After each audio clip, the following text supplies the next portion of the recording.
the first question I always ask everybody is a general one. And it seems that the world is obviously in a pretty dramatic, intense place right now, probably unique in all of its history, at least as long as humans have been alive. How would you describe the present state of the world? Well, the image that comes to my mind is birth pangs. Something new is being born, but it's very painful in the process. But I'm hopeful. I think that we are really going towards something bigger and something that we have not yet known in the past. The human family is evolving, and we are the very important threshold at this present moment. And we are coming from a point where we had to discover our uniqueness individually, our individuality, and so forth. That was very important because some 4,000 years or 6,000 years ago, that was only beginning. There was only the community, and the individual had not yet found itself. It took us a couple of thousand years to find ourselves, but now this process seems to have gone so far that we are alienated. We are alone. Each one of us feels like a monad and quite alienated. And so the next step is that we retain everything that is positive of having found our individuality, and yet finding community and cooperation. That seems to me the theme of this present moment. So, is it your opinion that it's just an innate part of human nature that we have to go through conflict to get to awareness? Well, it seems to be so, because also in our individual development, from childhood to adulthood, we have to go through all the difficulties of puberty, and again we have to go through crises. We have really to go from one crisis to the other, and our final crisis is our dying, and we don't know what comes after that. But after that, I say nothing, because that is when time is up. But we are not limited to the dimension of time. There is a dimension of beyond time and space to which we have some access, not very much, but a little. And our death is a crisis through which we have to find somehow our relationship to that which goes beyond time and space. But is crisis just a perspective? I mean, it seems like it's a uniquely human one. I mean, animals don't seem to have this internal conflict. Obviously, they have a different kind of awareness. But is that... Well, I believe that we are very much part of the whole fabric of nature. We are just another animal, really, the human animal. But we are distinct from all the other animals in so far as our awareness of being aware has come to a point in us. In some of the hominids, it's beginning a little bit. One says when they can recognize their image in a mirror or so, then they're beginning to somehow have an image of a self-reflective consciousness. But in humans, this self-reflexive consciousness is always there, is normally given, belongs to our human nature. And that distinguishes us very much from all other animals. So I think in that respect we have a great responsibility for the rest of nature. We are part of it, but we are responsible for it also at the same time. So what distinguishes someone like yourself or other people who are quite aware of themselves and their place in the whole, and those parts of humanity that just don't seem to be able to identify themselves other than their own needs? Oh, I think this is only a matter of degree, and therefore a matter of education. We can help people to find themselves, and many people avail themselves of all sorts of methods to find themselves as human beings.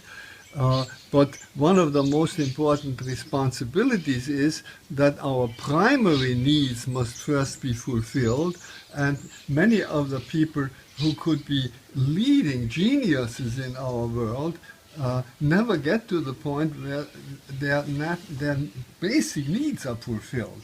So it's a great responsibility for all of us to help make sure that every human being has those basic needs fulfilled.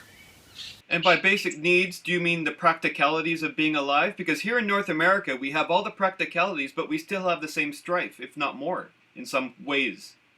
Yes, I was not focusing on that. I was not focusing on that. I was focusing on what we call the third world, the underdeveloped countries, and they are very often, it's just the struggle, day by day struggle for food and so forth. So we must do everything in our power to avoid that, and then we can come to, as Maslow showed, Abraham Maslow in his pyramid of values and needs, how then only when the basics are fulfilled, then basic needs, then we can go on to the others. But you bring up a very interesting point here. In the United States, not for all, unfortunately, but for most people, these basic needs are fulfilled. And why then are they not more alive to the higher things of life? I think there's a matter of education, because every human being responds to these things if it is offered to them. And I'm afraid that there are certain times when it needs to be offered, not comparable to birds. Certain birds know their song instinctively, but there are kinds of songbirds who have to learn their song. They learn them by listening to the other birds, the older ones. And there is a window. They can only learn it in that particular time window. And if they miss this because they are alone or deprived of the company of other birds, then they can't learn it. And I think these learning windows are very important, and we probably don't pay enough attention to them. And that goes for the higher things. I'm only talking at this moment of things like art and music and self-expression, poetry, so forth.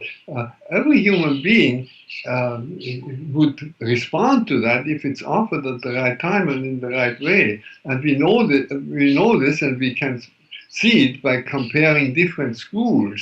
So our school system, our educational system, that is of extreme importance. And I think all of us have a certain responsibility for that. So would you say that we are psychological creatures, biological creatures, spiritual creatures? Or are we a combination of the three? Or where does the core of us really emanate from? What is the core of us?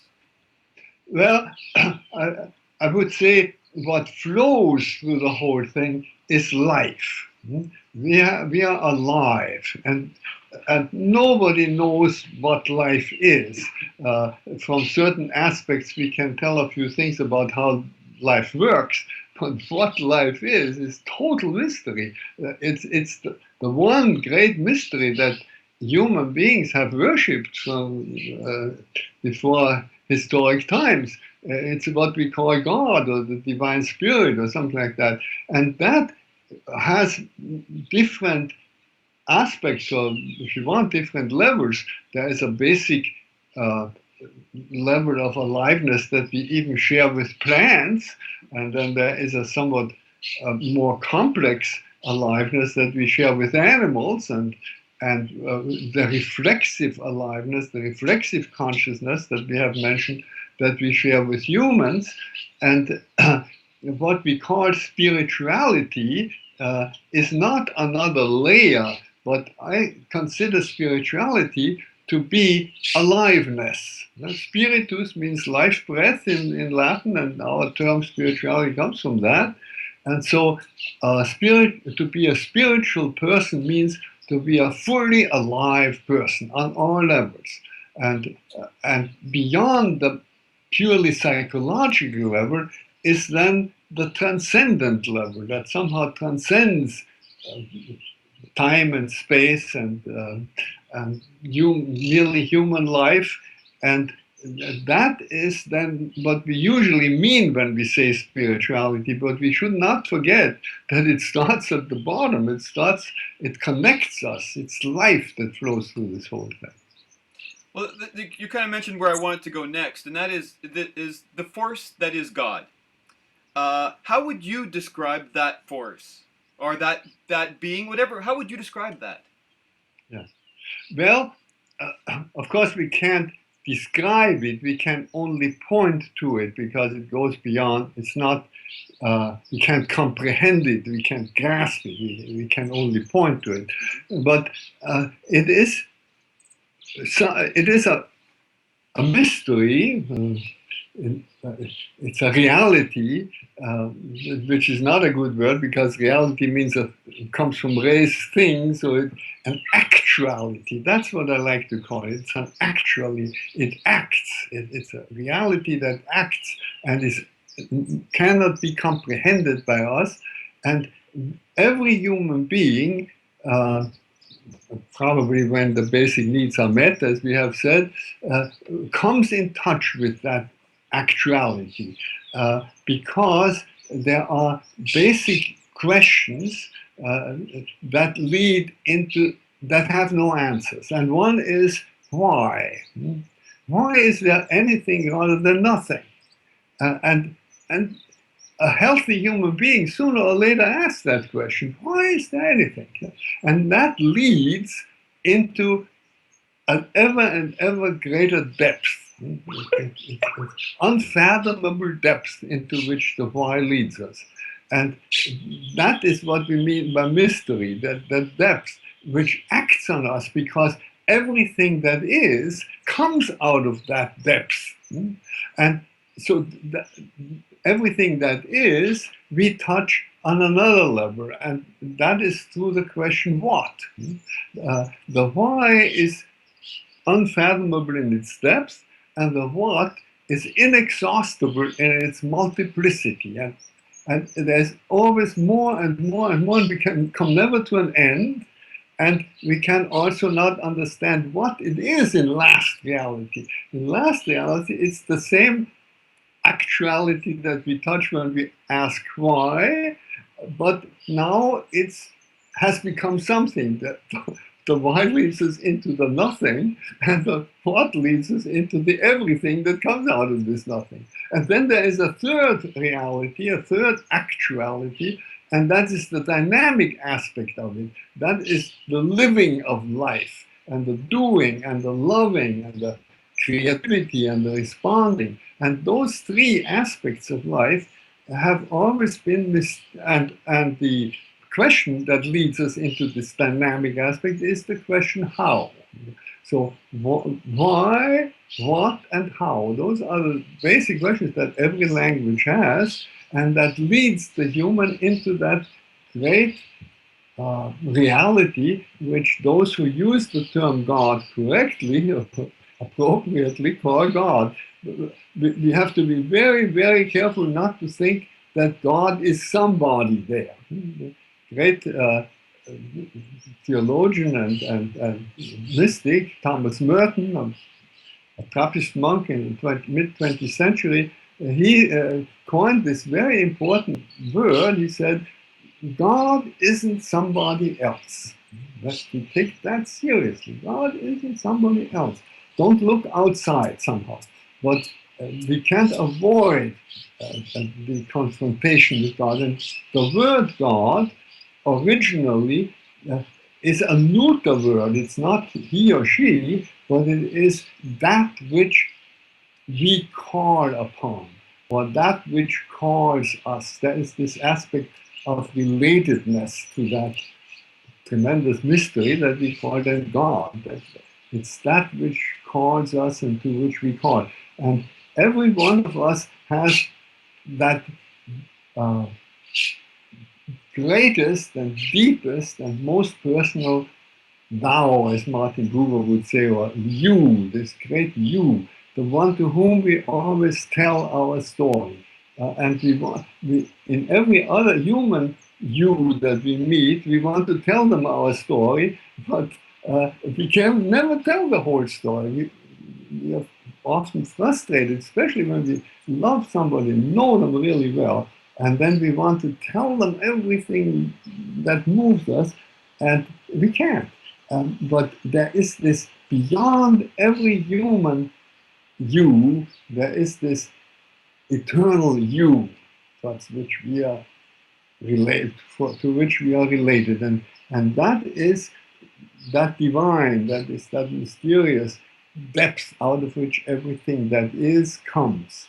That nothing, no thing, in that sense, nothing, that abundant, exuberant nothing out of which everything comes, and to which everything returns in thanksgiving. Because thanksgiving is not saying thank you, but thanksgiving is becoming fully yourself.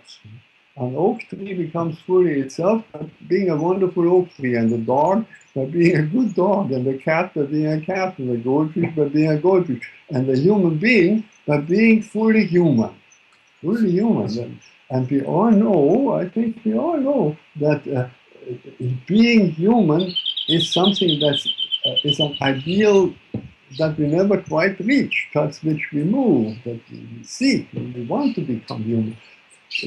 That is probably one of the great differences between the animals, the other animals, and the human animal, that the human animals, the others are complete as they are, and the human is always incomplete, always being human means become what you are. Don't be what you are, but a human become what you are. And that's a tremendous challenge, and that has to do with that relationship to the transcendent. And our example of what's potential for a human being, what is our example of what the potential of us is? Is that, would you say that that would be a Jesus, the Jesus figure? Um, For many people, for Christians, it is the Jesus figure. For other people, other traditions, it is another figure through whom their particular culture and religious tradition has come in touch with that ideal. And for people who do not consider themselves religious or even think they are atheists or so, it can be someone like Gandhi or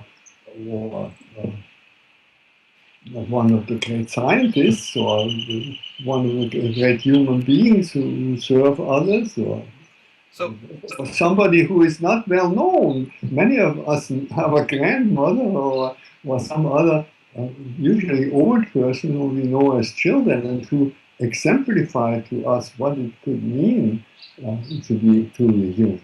Einstein is for many people one of those great ideals.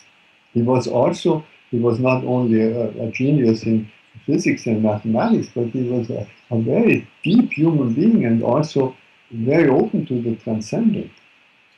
what it then is our relationship to that to God? Are we God? Are we just God experiencing the universe through our own unique human perspective, or are we something separate from it in a way?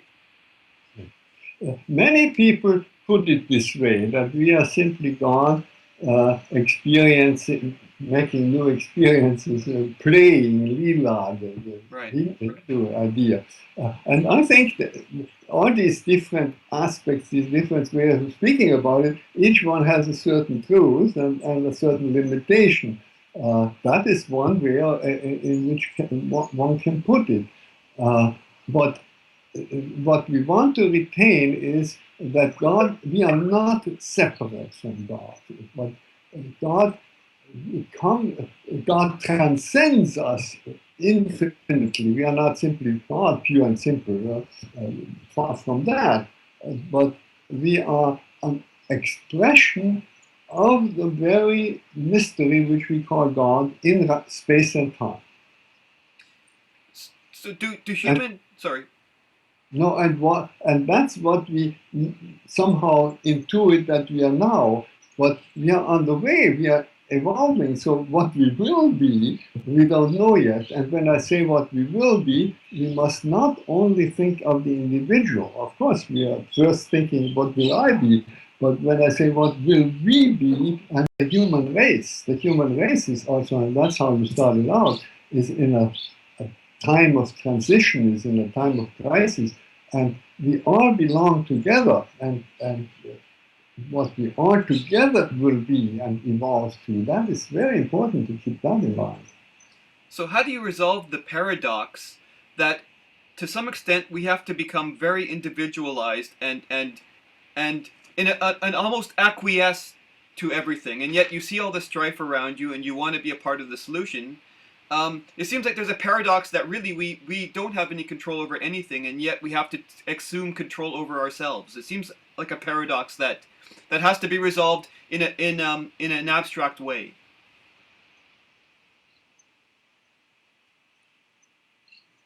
I think you're right. You're putting your finger on one of the great challenges in our life here. That's what we have to do. But in looking back on our life, we sometimes get a glimmer, a little glimpse of an insight where we did the right thing, usually without even planning it or thinking about it, and it had a very good effect. We see that in the past. So we can tell that if we are in tune with the force, so to say, the force of life, if we are in tune with life. And I think most of us know the difference between being in tune with life and not being in tune with life. I must say, I personally, 50 times in the course of a day, but now I'm in tune with life, now I'm going against the grain, now I'm again attuning myself to life. That goes back and forth. But we know that when we are in tune with life, something very positive and creative flows through us. And so my goal personally is to open myself more and more to that current of life, to let it, to really come alive and let it flow through me on all levels. And life is flexible and life is moving, and so whenever I become static and fearful, see, life is courageous, always courageous, enterprising, so open for surprise. Whenever I have that trusting, has a deep sense of belonging, everything belongs to one another. Those are the traditional values, the highest values that in all different traditions, religious traditions we have been speaking about, but in the Christian tradition, for instance, that trust, that is what we have called faith, that is that innate trust of life. The openness for surprise, that is what we have called hope. The yes to belonging, everything belongs to everything, that's what we have called love. So it's all there.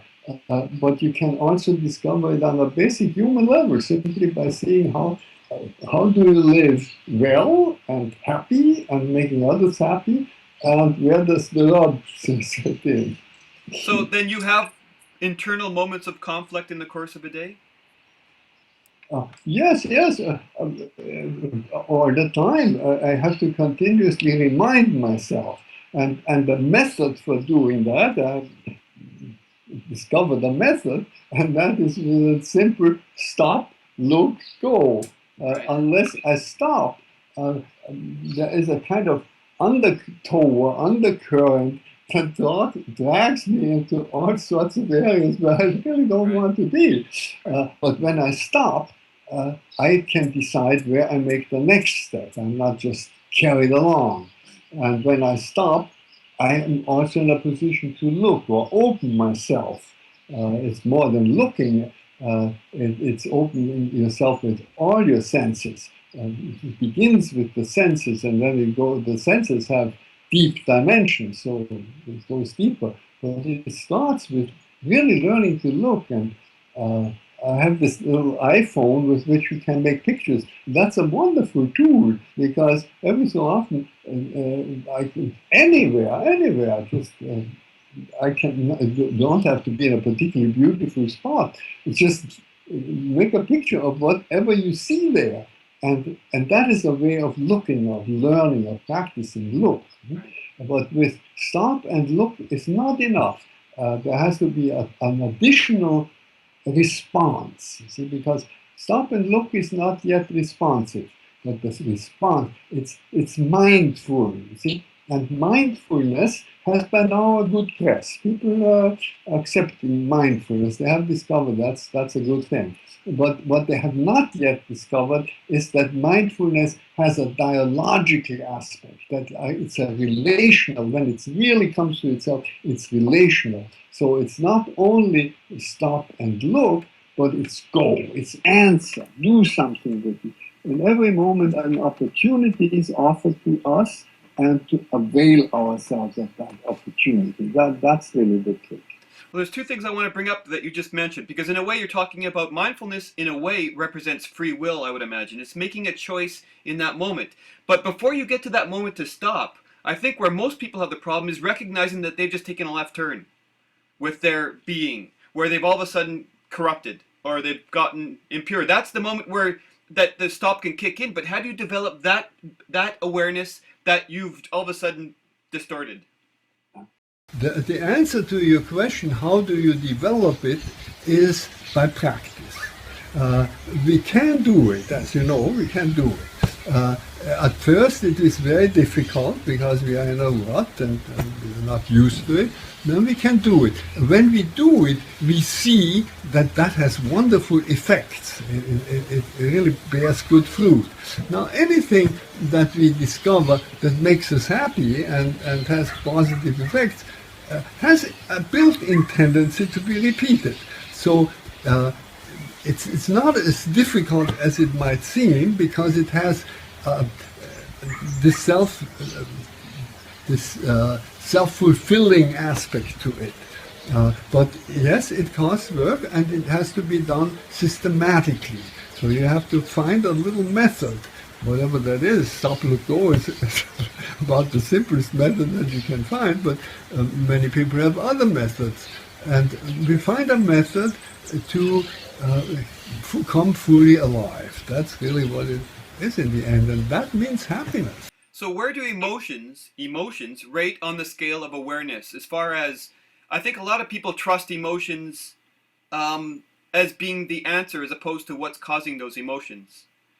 So that it seems to me that when I talk to people have a hard time finding the cause of emotions rather than the experience of the emotions. That's interesting. I think the emotions are very important in the process, but they are not the only important thing.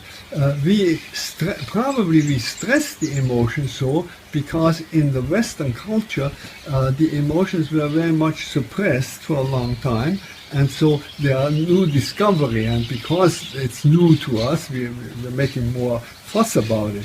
But when we basically in the traditional language, we have been speaking about the heart rather than the emotions. And nowadays, when you say the heart, again, people think immediately that's the emotions, all heart and no brain or something like that. It has nothing to do. The heart meant the emotions and the brain and the willpower. All three have to come together. Willingly and with all your smarts, putting all your insights into it, and allowing yourself to feel it deeply. And when you say heart, you ought to remember that all three are engaged in that process. So the response that we give in a full life to every opportunity, moment by moment, that is the heart response. And if you imagine an educational system with heart, or a medical system with heart, or a political system with heart, that ought to be there, that ought to be possible.